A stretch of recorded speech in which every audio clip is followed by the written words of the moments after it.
Hi, in this video I'm going to show you how you can fix the vapi call button to your screen so that it stays in its position when you scroll down the website. If you look at it right now, when you scroll down it disappears. It stays at the top, and also it's covered by this navbar element. We want to fix that as well.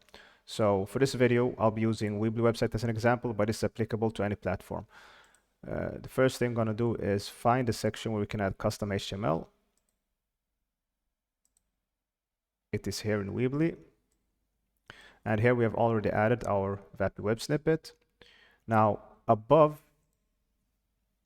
the script, the first script tag, we'll add a new tags, style, and a closing style tag, like so.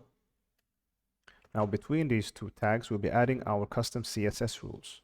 So the first is this class, vapi-btn.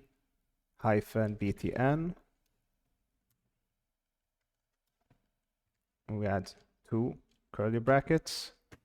Inside these curly brackets, we will be adding our CSS rules. First one is position, fixed, important to make it override any previous rules.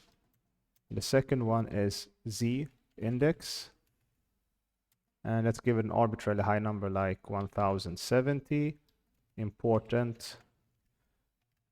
The z index, the purpose of the z index is to make sure that the button is always above all other elements. So that's it. After that, let's save this, try it out, publish.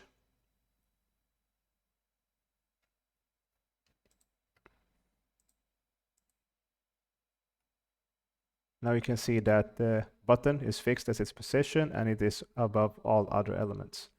So that's it for this video. If you liked it, if it was valuable to you, please like and support the channel, subscribe, and hope to see you in another video. Take care.